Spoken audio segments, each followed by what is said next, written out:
Hello everyone, स्वागत है आप सभी का हमारी इस YouTube channel math in magic tips में। फ्रेंड्स, यदि आप भी 10वीं के स्टूडेंट हैं और आप भी 18 फरवरी को साइंस का एग्जाम पेपर देने वाले हैं तो वीडियो को शुरू से लेकर अंत तक जरूर देखिएगा। इस वीडियो में हम आप सभी को बताएंगे क्वेश्चन 1 से लेकर 80 तक का साइंस का ऐसा इंपॉर्टेंट भी भाई ऑब्जेक्टिव क्वेश्चन जो कि आपके मैट्रिक के बोर्ड परीक्षा में 100% पूछे जा सकते हैं। तो चलिए फ्रेंड्स, बिना समय गवाए आज का पहला सवाल क्वेश्चन नंबर 1 को देख लेते हैं। पहला क्वेश्चन का सलूशन करने से पहले वीडियो को लाइक नहीं करेंगे तो यार जल्दी से वीडियो को लाइक करने के साथ चैनल पर नए होंगे तो चैनल को सब्सक्राइब कर लीजिए ताकि ऐसे ही आने वाली हर इंपॉर्टेंट क्वेश्चन का वीडियो आप सभी को मिल सके। तो चलिए फ्रेंड्स, बिना समय गवाए पहला क्वेश्चन का आंसर देख लेते हैं।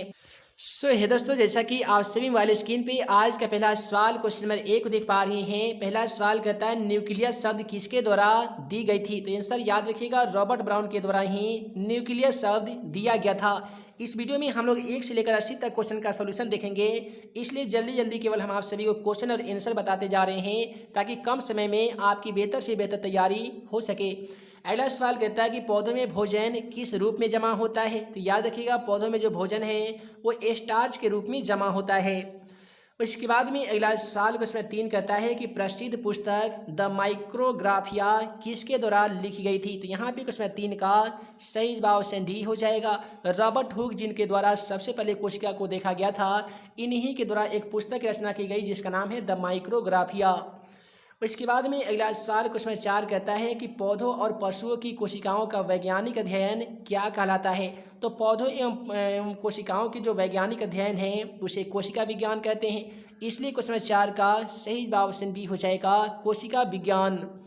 इसके बाद में अगला सवाल क्वेश्चन 5 को देख लीजिए कि मानव हृदय घिरा रहता है। तो दोस्तों, मनुष्य का जो हृदय है ये पेरिकार्डियम के द्वारा घिरा रहता है, इसलिए क्वेश्चन का सही जवाब यहाँ पे ऑप्शन ए हो जाएगा। उसके बाद में अगला सवाल क्वेश्चन नंबर 6 को देख लीजिए। क्वेश्चन 6 कहता है कि बीजांड की ओर पराग नालिका की वृद्धि का क्या कारण होता है। क्वेश्चन का सही जवाब ऑप्शन बी हो जाएगा, केमोट्रोपिज्म जो होते हैं इसी कारण बीजांड की ओर परागकण नालिका में वृद्धि होती है। उसके बाद में अगला सवाल क्वेश्चन 7 को देख लीजिए कि मनुष्य में श्वेत रक्त कोशिकाओं की जीवन अवधि कितनी होती है। तो मनुष्य में पाए जाने वाले श्वेत रक्त कोशिकाएं जिसे WBC कहा जाता है, इसकी जो जीवन अवधि होती है ना वह होती है 2 से 3 महीना। क्वेश्चन का सही जवाब ऑप्शन बी हो जाएगा, 2 से 3 महीना। उसके बाद में कहता है कि पीत रस कहाँ से स्रावित होता है। दोस्तों याद रखिएगा, पीत रस का जो स्राव है वो यकृत ग्रंथि से होता है, जो मनुष्य के शरीर में पाए जाने वाले सबसे बड़ी ग्रंथि होती है। यकृत ग्रंथि को लिवर ग्रंथि भी कहा जाता है।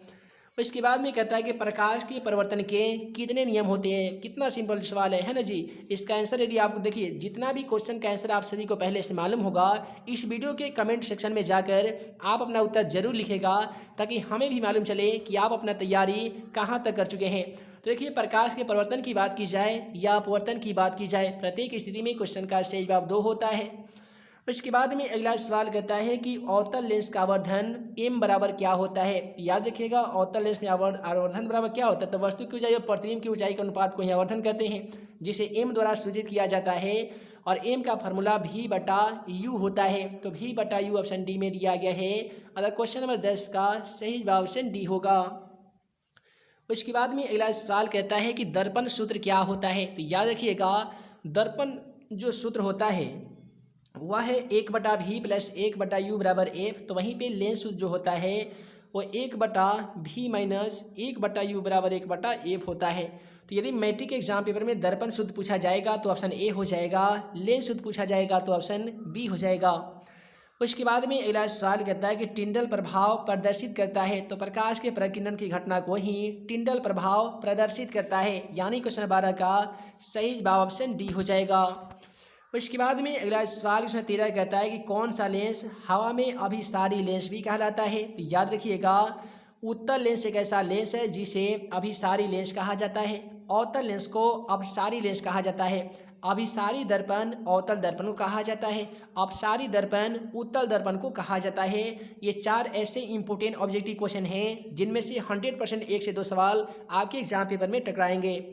अगला सवाल कहता है कि उत्तल दर्पण में प्रतिबिंब बनता है। तो दोस्तों याद रखिएगा, उत्तल दर्पण के द्वारा बना प्रतिबिंब हमेशा आभासी होता है, इसलिए क्वेश्चन का सही जवाब ऑप्शन बी हो जाएगा।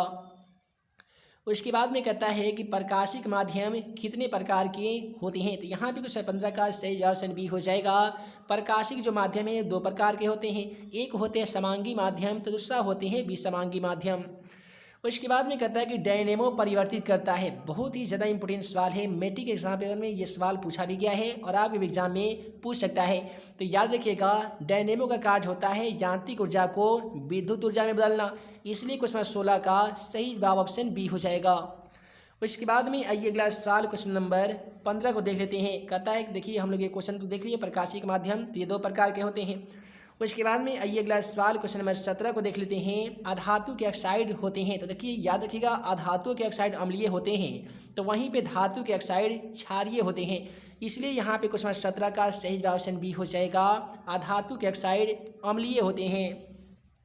उसके बाद में कहता है कि कार्बन क्या है, तो देखिएगा कार्बन एक प्रकार का धातु है जिसका सांकेतिक चिन्ह सी होता है, इसका परमाणु संख्या 6 होता है तो वहीं पे परमाणु द्रव्यमान 12 होता है। मैट्रिक एग्जाम पेपर में कार्बन से रिलेटेड 2-3 ऑब्जेक्टिव क्वेश्चन हमेशा पूछे जाते हैं और इस बार भी पूछे जाएंगे कि कार्बन की परमाणु संख्या कितनी होती है, तो 6 होती है। परमाणु द्रव्यमान कितना, तो 12 होती है। सूचकता 1 होती है, इसे 2-4 के रूप में लिखा जाता है। इसके बाद में कहता है कि निम्नलिखित में से कौन सा असंतृप्त हाइड्रोकार्बन है। सबसे पहले जानिए हाइड्रोकार्बन कहते किसे हैं, तो कार्बन एवं हाइड्रोजन के संयोग से बने यौगिक को हाइड्रोकार्बन कहा जाता है और ये हाइड्रोकार्बन के 2 प्रकार होते हैं। पहला होते हैं संतृप्त हाइड्रोकार्बन तो दूसरा होते हैं असंतृप्त हाइड्रोकार्बन। तो असंतृप्त जो हाइड्रोकार्बन होते हैं इसे C2H4 के रूप में लिखा जाता है, इसलिए क्वेश्चन 19 का सही ऑप्शन सी होगा। इसके बाद में क्वेश्चन 20 को देखिए कि एरोमेटिक हाइड्रोकार्बन है, तो यहाँ पे एरोमेटिक हाइड्रोकार्बन हमें बताना होगा, तो क्वेश्चन का सही जवाब ऑप्शन सी हो जाएगा C6H6 जो बेंजीन का अणुसूत्र होता है जिसमें कार्बन के 6 परमाणु और हाइड्रोजन के 6 परमाणु मौजूद होते हैं। उसके बाद में कहता है निम्नलिखित में से कौन सा अक्रिय गैस है। याद रखिएगा अक्रिय गैस जो होता है वो हीलियम होता है जो शून्य वर्ग का पहला तत्व कहलाता है। क्वेश्चन का सही जवाब ऑप्शन बी होगा हीलियम यानी He। उसके बाद में अगला सवाल क्वेश्चन नंबर 22 को देख लीजिए। क्वेश्चन 22 कहता है निम्नलिखित में से कौन सा उपधातु है, तो दोस्तों याद रखिएगा उपधातु 2 ही होते हैं, एक होते हैं जर्मेनियम तो दूसरा होते हैं सिलिकॉन। तो यहाँ पे Sb दिया गया है, Sb सिलिकॉन का सांकेतिक चिन्ह है, इसलिए क्वेश्चन का सही जवाब ऑप्शन सी हो जाएगा। इसके बाद में अगला सवाल कहता है कि पौधों में श्वसन होता है, तो हे दोस्तों पौधों में श्वसन की क्रिया किस माध्यम में संपन्न होती है, तो पौधों में श्वसन की क्रिया पत्तियों के माध्यम से संपन्न होती है, इसलिए क्वेश्चन 23 का सही जवाब ऑप्शन बी हो जाएगा। उसके बाद में अगला सवाल क्वेश्चन 24 हमारा कहता है कि निम्नलिखित में से स्वपोषी है, यानी वह कौन ऐसा ऑप्शन है जो अपना पोषण की क्रिया स्वयं करता है। तो देखिए मछली और अमीबा और कीट ये तो नहीं हो जाएगा। डी में दिया गया सभी हरे पौधे, तो तमाम हरे पौधे स्वपोषी जीव कहलाते हैं। क्वेश्चन का सही जवाब ऑप्शन ए होगा। उसके बाद में अगला सवाल क्वेश्चन 25 को देखिए कि किस जीव में हीमोग्लोबिन नहीं पाता है। आसान शब्दों में ऐसे क्वेश्चनों का सलूशन करने का बहुत बेहतर तरीका है, आपको ऑप्शन में ऐसा ऑप्शन को चूज करना है जिसमें हीमोग्लोबिन नहीं पाया जाता होगा, यानी उसे काटने पर रक्त नहीं मिलता होगा। तो मनुष्य में मिलता है, मक्खी नहीं मिलता है, पक्षी में मिलता है। तो क्वेश्चन का सही जवाब क्या होगा जी, ऑप्शन बी होगा मक्खी। इसके बाद में अगला सवाल क्वेश्चन 26 को देखिए कि हीमोग्लोबिन की कमी से कौन सा रोग होता है। देखिए हीमोग्लोबिन की कमी से एनीमिया रोग होता है, हार्मोन की कमी इंसुलिन कमी से मधुमेह रोग होता है, तो ये सभी याद रखिएगा। उसके बाद में अगला सवाल क्वेश्चन नंबर 27 को देख लीजिए। दोस्तों अगला सवाल क्वेश्चन 27 कहता है कि मनुष्य के आहार नाल के अवशोषी अंग है, तो मनुष्य के आहार नाल में पाए जाने वाले अवशेषी जो अंग होते हैं उसे अपेंडिक्स कहा जाता है, इसलिए क्वेश्चन नंबर 27 का सही जवाब ऑप्शन बी हो जाएगा। उसके बाद में अगला सवाल क्वेश्चन 28 को देखिए कि निम्नलिखित में से कौन ट्रिप्सिन एंजाइम का कार्य करता है। तो यहाँ पे क्वेश्चन नंबर 28 का सही जवाब ऑप्शन सी हो जाएगा। प्रोटीन का पाचन ट्रिप्सिन एंजाइम का कार्य है। उसके बाद में कि मुख गुहा के आहार का कौन सा भाग पाचन होता है। तो यहाँ पे क्वेश्चन 29 का सही जवाब ऑप्शन बी हो जाएगा। मुख गुहा में आहार का कार्बोहाइड्रेट जो भाग होता है इसी का पाचन मुख गुहा में होता है। अगला सवाल कहता है कि ऑक्सीजन का वाहक है, तो दोस्तों ऑक्सीजन का जो वाहक है वो कौन सा है, तो ये है आरबीसी, जिसे रेड ब्लड सेल कहा जाता है, लाल रक्त कोशिकाएं। क्वेश्चन का सही जवाब ऑप्शन सी हो जाएगा। उसके बाद में क्वेश्चन 31 को देखिए कि रक्त में शर्करा का स्तर नियंत्रित करता है। तो यहाँ पे क्वेश्चन 31 का सही जवाब ऑप्शन डी हो जाएगा। रक्त में शर्करा का मात्रा अर्थात रक्त में चीनी की मात्रा को नियंत्रित कौन सा करता है? तो इंसुलिन हार्मोन करता है। उसके बाद में कहता है कि मनुष्य के शरीर की सबसे लंबी कोशिका कौन सी है? तो याद रखिएगा, मनुष्य के शरीर में पाए जाने वाले सबसे लंबी कोशिका को तंत्रिका कोशिका कहा जाता है और सबसे लंबी ऊतक को पेशी ऊतक कहा जाता है। उसके बाद में कहता है कि निम्नलिखित में से कौन सा पदार्थ लेंस बनाने के लिए उपयुक्त नहीं किया जाता है? तो याद रखिएगा, लेंस बनाने में जल का और कांच का प्रयोग तो किया जाता है, लेकिन पीतल का प्रयोग नहीं किया जाता है। क्वेश्चन 33 का सही जवाब ऑप्शन सी होगा। इसके बाद में क्वेश्चन 34 को देखिए कि निम्नलिखित में से कौन सा संख्या प्रकाश की अपवर्तन के नियम के लिए सही है? देखिए वही क्वेश्चन फिर से आपको दोहराया गया है। तो प्रकाश की अपवर्तन के नियमों की संख्या 2 ही ना होता है जी। क्वेश्चन का सही जवाब ऑप्शन ए हो जाएगा 2। अगला सवाल 35 को देखिए, निम्नलिखित वस्तु का प्रतिबिंब आँख के जिस भाग पर बनता है उसे क्या कहते हैं? कितना सिंपल सवाल है। किसी वस्तु का प्रतिबिंब जो मनुष्य के आँख के भाग पर बनता है उस भाग को हम लोग रेटिना कहते हैं। क्वेश्चन का सही जवाब ऑप्शन बी हो जाएगा, रेटिना। उसके बाद में कहता है कि किसी माध्यम में अपवर्तनांक इसे म्यू कहा जाता है। जो आप एम के आकार के देख पा रहे हैं इसे म्यू कहते हैं। तो किसी माध्यम में अपवर्तनांक म्यू का जो मान होता है वो साइन आई बटा साइन आर होता है। साइन आई बटा साइन आर ऑप्शन बी में दिया गया है। अतः क्वेश्चन 36 का सही जवाब ऑप्शन बी होगा। इसके बाद में क्वेश्चन 37 को देखिए कि एक गोलीय दर्पण की फोकस दूरी +20 सेमी है। तो गोलीय दर्पण कौन सा होगा? तो यहाँ पे क्वेश्चन नंबर 37 का बिल्कुल सही जवाब ऑप्शन ए हो जाएगा। किसी भी गोलीय दर्पण की फोकस दूरी यानी एफ का जो मान यदि +20 सेमी होगा तो गोलीय दर्पण जो होगा ना वो उत्तल दर्पण होगा। उसके बाद में अगला सवाल 48 को देखिए कि तालाब का जल कम गहरा दिखाई देने का क्या कारण हो सकता है?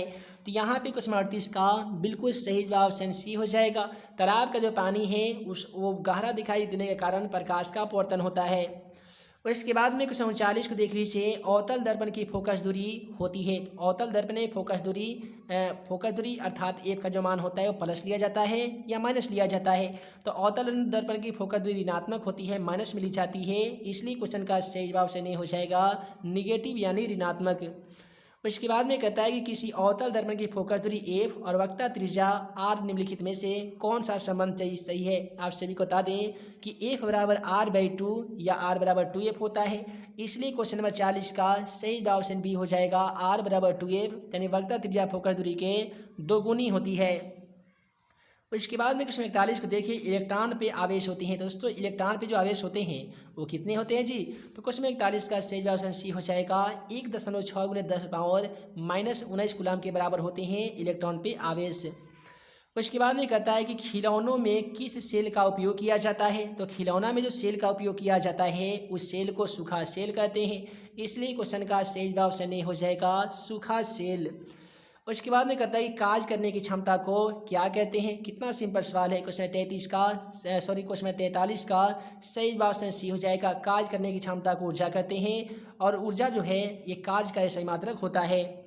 उसके बाद में कहता है कि निम्नलिखित में से विस्थापन अभिक्रिया का एक उदाहरण कौन सा है? एक ऐसा देखिए ऐसा सवाल 100% हम कहते हैं ना जी, आपके मैट्रिक एग्जाम पेपर में एक सवाल ऐसा पूछा जाएगा जिनमें पूछा जाएगा कि कौन सा प्रतिस्थापन अभिक्रिया है, विस्थापन अभिक्रिया है। उसमें सोचिए इस प्रकार से जो रासायनिक अभिक्रिया है उसमें से भी सवाल आपके एग्जाम में इस बार पूछे जाने वाले हैं। तो याद रखिएगा Fe+CuSO4 यानी फेरस यानी लोहा, CuSO4 कॉपर सल्फेट के साथ जब अभिक्रिया करेगा तो FeSO4 फेरस सल्फाइड बनाएगा और यहाँ फेरस सल्फेट बना दिया है और कॉपर को यहाँ से विस्थापित कर दिया है। तो यहाँ पे विस्थापन अभिक्रिया का जो उदाहरण हो जाएगा वो ऑप्शन सी हो जाएगा। उसके बाद में कहता है सिल्वर क्लोराइड का रंग कैसा होता है? ठीक है जी, तो क्वेश्चन 45 का सही जवाब ऑप्शन डी हो जाएगा। सिल्वर क्लोराइड का जो रंग होता है वो होता है श्वेत। उसके बाद में कहता है निम्नलिखित में से कौन सा लवण है? पहला ऑप्शन में चलेंगे तो NaOH यह एक प्रकार का सोडियम हाइड्रोक्साइड क्षार है। ACl आपका ये है लवण नहीं बल्कि ये दोस्तों क्या है? अम्ल है, हाइड्रोक्लोरिक अम्ल। KOH पोटेशियम हाइड्रोक्साइड ये भी क्षार है। लेकिन ऑप्शन बी में दिया गया NaCl जिसे हम लोग सोडियम क्लोराइड अर्थात साधारण नमक का रासायनिक सूत्र होता है, यह एक प्रकार का लवण है। उसके बाद में क्वेश्चन 47 को देखिए कि तूतिया नीला तोता का अनुसूत्र क्या होता है। नीला तोता तूतिया का जो रासायनिक सूत्र होता है ना जी, वह होता है CaSO4 × 5H2O। इस प्रकार का ऑप्शन ए में दिया गया है, इसलिए क्वेश्चन का सही जवाब ऑप्शन ए हो जाएगा। यदि आप सभी को वीडियो पसंद आ रहा हो तो वीडियो को एक लाइक करने के साथ अपने दोस्तों में ज़्यादा से ज़्यादा वीडियो को शेयर कीजिएगा, ताकि एक लाइक हमारा मोटिवेट बनाएगा अगले वीडियो को बनाने के लिए। अगला सवाल कहता है कि गंधक की परमाणु संख्या कितनी होती है। गंधक को हम लोग एस के द्वारा सूचित करते हैं। एस से सल्फर, सल्फर का मतलब होता है गंधक, तो एस यानी सल्फर की परमाणु संख्या 16 होती है। वही परमाणु द्रव्यमान की बात करें तो 32 होती है। क्वेश्चन का सही जवाब ऑप्शन सी हो जाएगा। उसके बाद में 49वें क्वेश्चन को देखिए कि इलेक्ट्रिक हीटर की कुंडली बनाने में किस पदार्थ का प्रयोग किया जाता है। यहाँ पे क्वेश्चन नंबर 49 का सही जवाब ऑप्शन डी हो जाएगा, क्योंकि हीटर की कुंडली नाइक्रोम तार की बनी होती है, इसलिए क्वेश्चन का सही जवाब यहाँ पे ऑप्शन डी हो जाएगा। उसके बाद में कहता है कि 1 यूनिट विद्युत ऊर्जा का मान कितना होता है। तो याद रखिएगा 1 यूनिट विद्युत ऊर्जा का जो मान होता है वो 3.6 × 10⁻6 जूल के बराबर होता है, इसलिए क्वेश्चन 50 का सही जवाब ऑप्शन डी हो जाएगा। उसके बाद में आइए अगला सवाल क्वेश्चन 51 को देख लेते हैं। कहता है कि किलोवाट प्रति घंटा एक इकाई है। तो यहाँ पे क्वेश्चन 51 का सही जवाब ऑप्शन ए हो जाएगा। ऊर्जा की इकाई होता है किलोवाट प्रति घंटा। उसके बाद में कहता है कि विद्युत फ्यूज विद्युत धारा के किस सिद्धांत पे कार्य करती है। तो याद रखिएगा विद्युत फ्यूज जो है वो विद्युत धारा के उसमें सिद्धांत पे कार्य करती है, इसलिए क्वेश्चन 52 का सही जवाब ऑप्शन ए हो जाएगा। उसके बाद में क्वेश्चन 53 कहता है कि वोल्ट मीटर को विद्युत परिपथ में किस क्रम में जोड़ा जाता है। तो देखिए वोल्ट मीटर को विद्युत परिपथ में समानांतर क्रम में जोड़ा जाता है, और ए मीटर को विद्युत परिपथ में श्रेणी क्रम में जोड़ा जाता है, यह भी याद रखिएगा। उसके बाद में कहता है कि विद्युत परिपथ में दो बिंदुओं के बीच में विभवांतर मापने के लिए प्रयुक्त किया जाता है। तो यहाँ पे क्वेश्चन नंबर 54 का सही जवाब ऑप्शन बी हो जाएगा। याद रखिएगा वोल्ट मीटर के द्वारा विभवांतर का मान मापा जाता है, और आ मीटर यानी ए मीटर के द्वारा परिपथ में धारा का मान मापा जाता है। उसके बाद में कहता है कि जल विद्युत संयंत्र किस ऊर्जा को विद्युत ऊर्जा में रूपांतरित करने का कार्य करता है। तो यहाँ पे क्वेश्चन 55 का सही जवाब ऑप्शन डी हो जाएगा, स्थितिज ऊर्जा को। उसके बाद में है विद्युत बल्ब में कौन सी गैस भरी रहती है। तो याद रखिएगा विद्युत बल्ब में निष्क्रिय गैस भरी जाती है। क्वेश्चन का सही जवाब ऑप्शन सी हो जाएगा, निष्क्रिय गैस।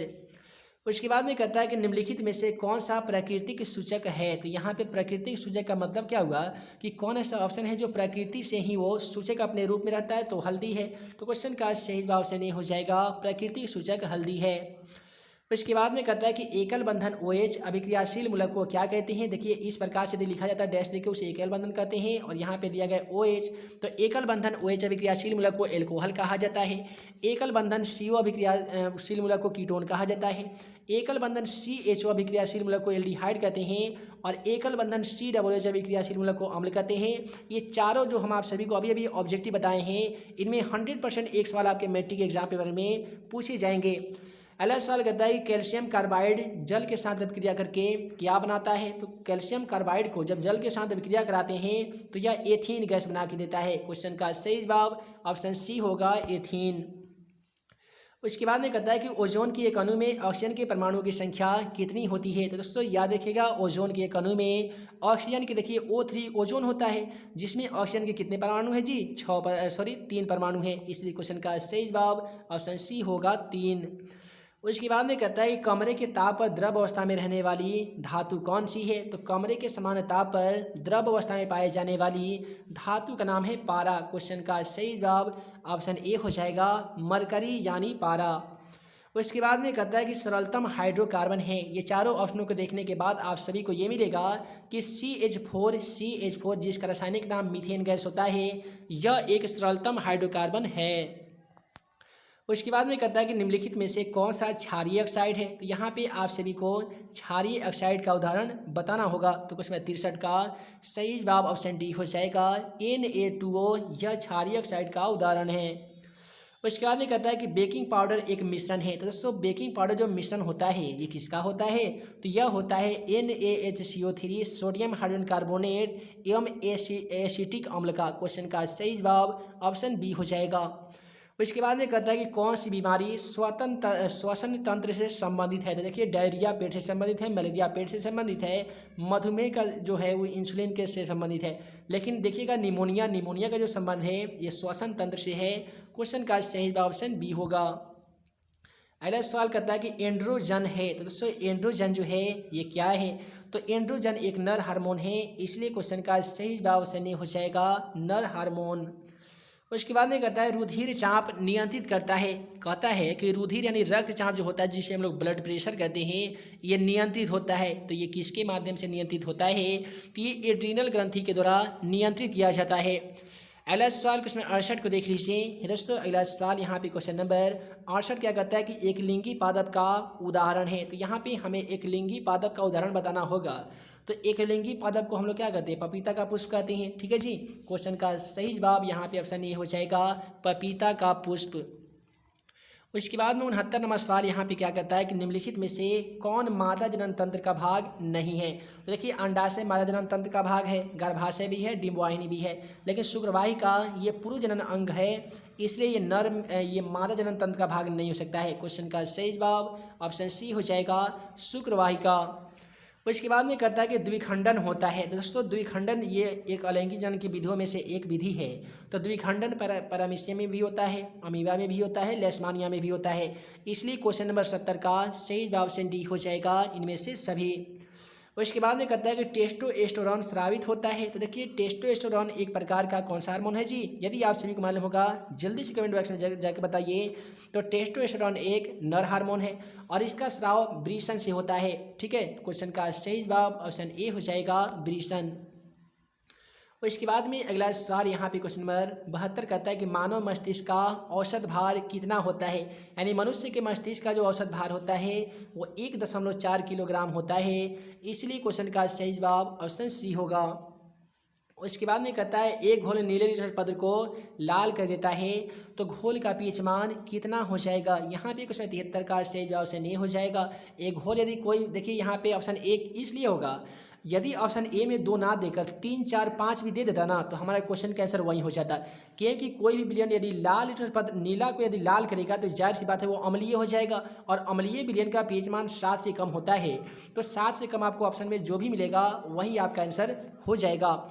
उसके बाद में आइए अगला सवाल हम लोग क्वेश्चन नंबर 74 को देख लेते हैं। क्वेश्चन 74 कहता है बेंजीन का अणुसूत्र क्या होता है। पिछले वाले क्वेश्चन में हमने जाना कि C6H6 यह एक हाइड्रोकार्बन होता है और संतृप्त हाइड्रोकार्बन, और ये बेंजीन का अणुसूत्र भी होता है जिसमें कार्बन के 6 परमाणु और हाइड्रोजन के 6 परमाणु मौजूद होते हैं। इसके बाद में कहता है एथिल एल्कोहल का IUPAC यानी यूपिक नेम क्या होता है। इसका पूरा नाम तो आप सभी को मालूम होगा, international union pure applied chemistry होता है। ठीक है जी, तो यहाँ पे एथिल एल्कोहल का जो यूपिक नेम होता है वो क्या होता है, तो वह होता है एथेनॉल। क्वेश्चन का सही जवाब ऑप्शन बी होगा। उसके बाद में 76 नंबर सवाल को देखिए कि CnH2n निम्नलिखित में से किसका सामान्य सूत्र होता है। तो याद रखिएगा CnH2n + 2 एल्केन का होता है, CnH2n - 2 एल्काइन का होता है और CnH2n एल्कीन का होता है। क्वेश्चन का सही जवाब ऑप्शन बी होगा। लोहे की परमाणु संख्या कितनी होती है। याद रखिएगा लोहा को संकेतक चिन्ह Fe के द्वारा लिखा जाता है यानी फेरम, और इसकी परमाणु संख्या 26 होती है। क्वेश्चन 77 का सही जवाब ऑप्शन बी हो जाएगा। उसके बाद में क्वेश्चन 78 को देख लीजिए स्टेनलेस स्टील में लोहा एवं कार्बन के अलावे अन्य तत्व रहते हैं। यहाँ पे क्वेश्चन यहाँ पे देखिएगा 78 नंबर सवाल का तो बिल्कुल सही जवाब ऑप्शन सी हो जाएगा। स्टेनलेस स्टील में लोहा कार्बन के अलावे निकेल और क्रोमियम पाए जाते हैं, इसलिए क्वेश्चन का सही जवाब ऑप्शन सी होगा। क्वेश्चन 79 कहता है कि पीतल है। तो दोस्तों पीतल एक प्रकार का मिश्र धातु है, इसलिए क्वेश्चन का सही जवाब ऑप्शन सी हो जाएगा। अगला सवाल क्वेश्चन 80 को देखिए निम्नलिखित में से यौगिकों में से अम्ल कौन सा है। तो यहाँ पे आप देखिएगा तो CaOH का होल ट्वाइस यह एक चूना जल है जो क्षार होता है, Na2O CO कॉपर ऑक्साइड, और बी में दिया गया H2SO4। देखिए H2SO4 एक प्रकार का सल्फ्यूरिक अम्ल होता है H2SO4। तो हमसे पूछा गया कि निम्नलिखित में से कौन सा अम्ल है, तो ऑप्शन बी क्वेश्चन का सही जवाब हो जाएगा। हमने आप सभी को वीडियो को शुरुआत में ही बताया था कि इस वीडियो में हम लोग 1 से लेकर 80 तक के ऑब्जेक्टिव क्वेश्चनों का सलूशन करेंगे और आज की इस वीडियो में हम लोग 1 से लेकर 80 तक के तमाम क्वेश्चनों का सलूशन कर लिए हैं जो कि आपके मैट्रिक की बोर्ड परीक्षा के लिए काफ़ी इंपॉर्टेंट है। इस वीडियो का PDF यदि आप डाउनलोड करना चाहते हैं तो डिस्क्रिप्शन बॉक्स में टेलीग्राम चैनल का लिंक दे दिया जाएगा।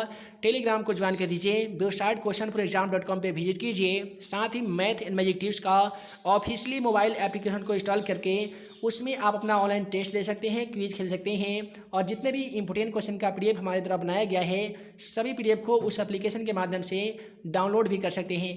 तो ये दोस्तों हम जल्द मिलेंगे ऐसे ही 10वीं कक्षा का तमाम इंपॉर्टेंट VVI ऑब्जेक्टिव तथा सब्जेक्टिव क्वेश्चन के साथ। तब तक के लिए आप सभी को वीडियो देखने के लिए बहुत बहुत धन्यवाद।